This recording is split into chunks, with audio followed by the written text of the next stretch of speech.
de todo o mal que ele me fez, o pior foi ele abusar de mim, não ser o meu pai como ele deveria ser mesmo. Caí em uma depressão muito profunda mesmo, não conseguia trabalhar, entendeu? Eu fui judiada assim. A minha mãe, quando me levou para casa de uma senhora, era para ela me dar estudo, entendeu? Mas ela não me deu estudo, sabe? Ela falou, mãe, a senhora fez isso comigo? Ela falou, fiz, Cátia. Eu não podia comentar com a minha mãe de criação, né? Que era minha tia, porque a quem eu chamava de mãe. O que eu soube como Vanusa eu posso mostrar na carne. Ele me rasgou o dedo, me deu 2 murros na cara e eu não entendo até hoje, eu morri sem entender. O mais difícil é você ficar com quem você não quer. O mais difícil é você deixar, no meu caso, né? Eu, como sou uma mulher romântica, o mais difícil é deixar um homem tocar em mim que eu não sinto absolutamente nada por ele.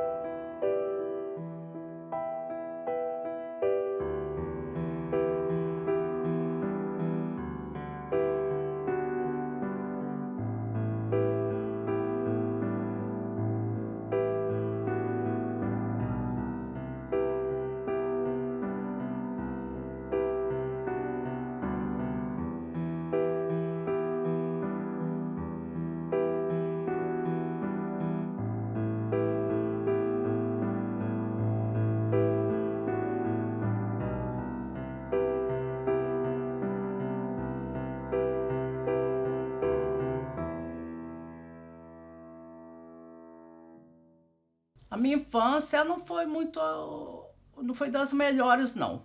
Mas também eu tive uma mãe que cuidou de mim até o tempo que eu fiquei em casa.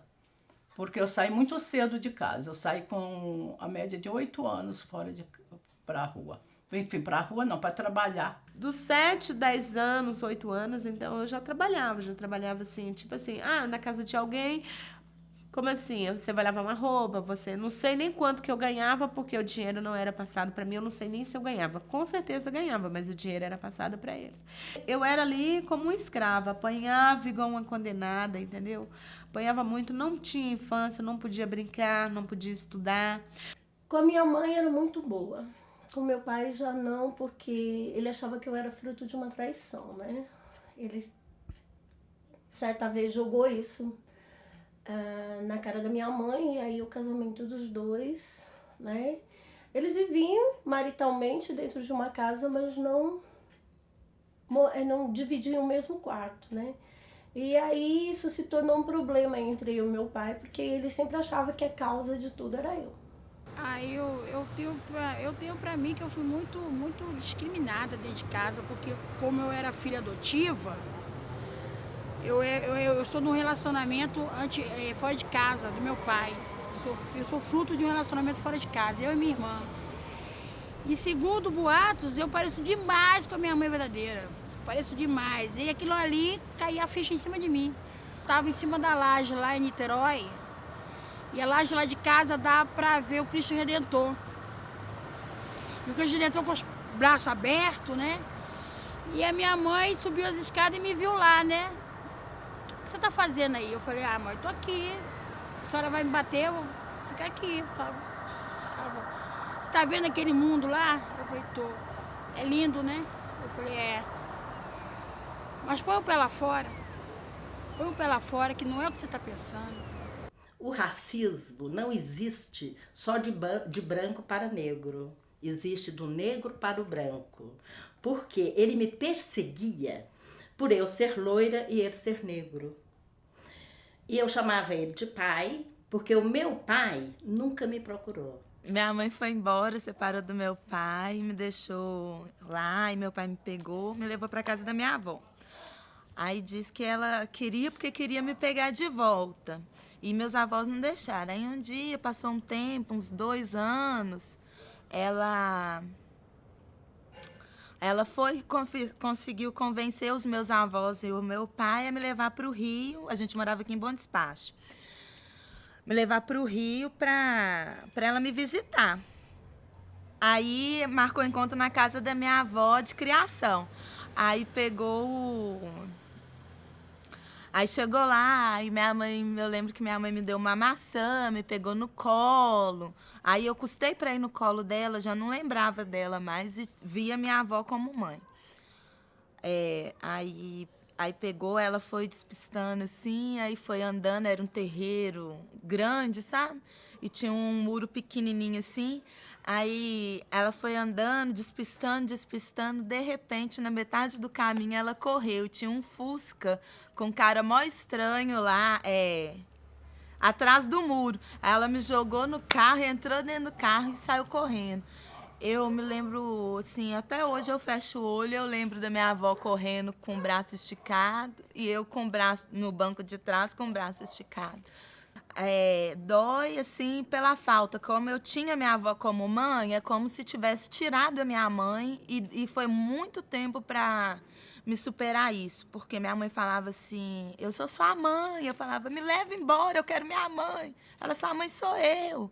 Aí foi bem traumatizante. Acho que eu fiquei uns 2 anos sem falar, sem conversar. Minha infância com a minha família foi simplesmente uma pobreza pura. Aqui mesmo, BH. Cidade grande, mas na periferia, criando galinha. E mãe sendo muito submissa, sem informação. Pai indo embora, muito comum. Nada demais. A gente passou muita necessidade. Por isso, com 11 anos, a minha irmã e eu com 11, a gente teve que ir pra luta. Doméstica mesmo, que a gente não tinha estudo direito. E tivemos que ir pra luta. 8 irmãos. Teve violência lá em casa, só que eu não vou citar porque é muito triste. Por parte de mãe, muito triste. Meu pai era ausente, então minha mãe ela sentia toda a solidão e a gente era o saco de pancada. Eu me lembro que assim, era de frente de uma casa, então tinha um jardinhozinho assim. Aí ele me chamou assim, estava esperando, então a rua parece que era meia deserta, não tinha ninguém. Aí ele falou assim, vamos ali atrás daquela casa? Né? Você criança, você jamais vai imaginar, né? Alguma coisa, Aí ele, vamos ali atrás daquela casa? Aí, né, lógico, você tá com aquela pessoa, na companhia daquela pessoa, onde que aquela pessoa te chama, você tem que ir. Ainda mais você criança, não sabe se defender e não sabe. Aí, quando chegou lá, ele, entendeu, tava fazendo coisas obscenas, né? Então, não era um lugar muito fechado. Só que, nesse meio tempo, eu lembro que veio pessoas. Ficava sozinha em casa. Então, meu patrão chegou e forçou minha porta. Entrou no meu quarto, sentou na cadeira, eu fui me encolher. Eu fui criada a vida inteira com essa pessoa até os 14 anos. Ele me estrupou com os dedos, sabe? Me pegou à força, me enfiou os dedos, foi o estrupo que eu conheci. Aliás, uma pessoa que faz o que ele fez não pode ser normal, então ele não era normal. Então, tipo assim, sabe aquela coisa de praga? Ele falava pra mim, tipo assim, como ele abusava de mim, eu acho que ele não queria que ninguém soubesse. Então, ele me prendia muito, ele tinha muitos ciúmes de mim. Então, tudo que eu fazia de errado, assim, e ele tinha ajuda, entre aspas, da igreja. Então, é porque na igreja você tem que usar roupa comprida e tudo, que era, acho que, tipo assim, para ninguém mais nem olhar, né? Eu tava na fase de adolescência e ele falava, assim, muito para mim, assim, quando ele tava com raiva ou se eu escolhesse uma roupa que não era de acordo, você tem o espírito da prostituição, entendeu? Tudo dele você tem o espírito da prostituição. E acho que isso fica em você, entendeu? E eu acho que também, é aquela coisa de você se sentir assim desprotegida. Eu lembro que uma vez eu perguntei assim para ele, tipo assim, porque na minha família é muito grande, então tinha muitas primas. Aí eu procurei saber se ele abusava só de mim. Acho que imaginei, será que ele faz isso com outras pessoas? Aí eu perguntei, ele falou assim, pô, suas primas, nunca, elas têm pai. Entendeu? Então, acho que sei lá.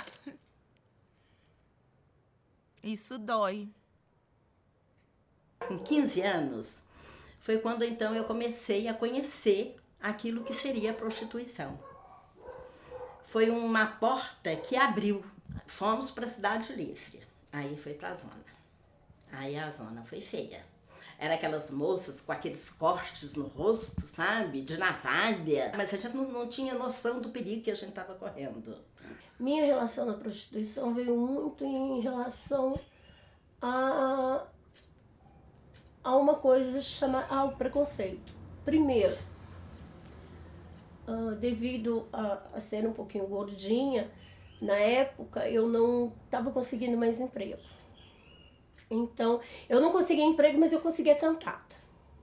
Aí eu cheguei a uma situação que eu estava rompida com a minha família, né? Eu não estava conversando com absolutamente ninguém. E ou eu fazia, digamos assim, o primeiro programa, ou eu voltaria para casa.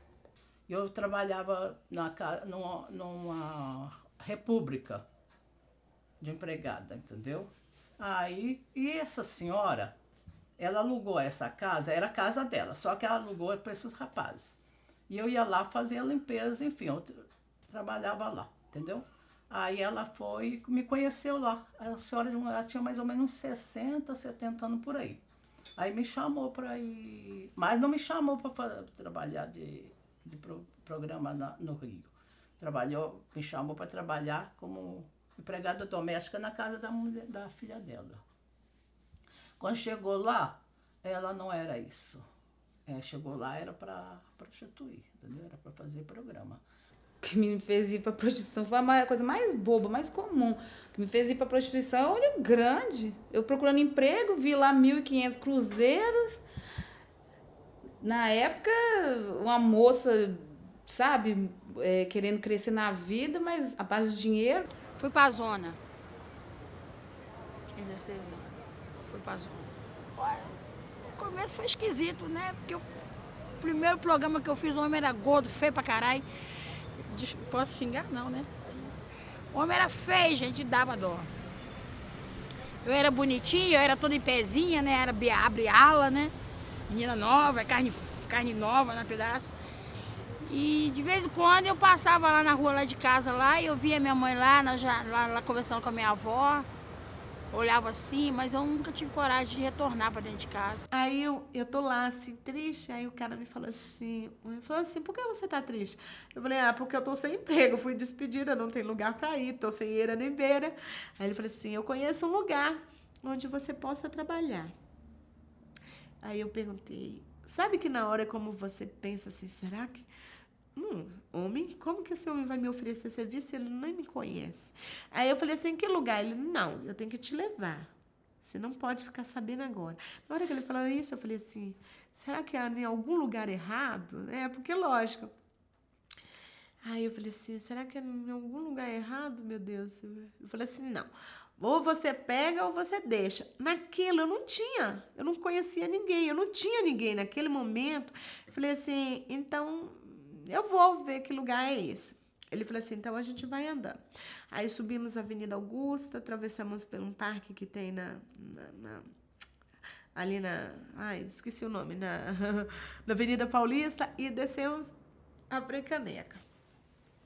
Aí descemos a Frecaneca, chegamos em um lugar, em um casarão. Ele falou assim, é aqui. Eu falei assim, aqui? Aí, né, lógico, uma casa normal, né, como todas as outras, um pátio e tal. Aí ele falou assim, aí pegou, bateu. Quando eu cheguei lá no salão, eu vi um monte de meninas, né, tudo com roupinha curta e tal. Aí eu falei, nossa. Aí, lógico, você já tem uma ideia.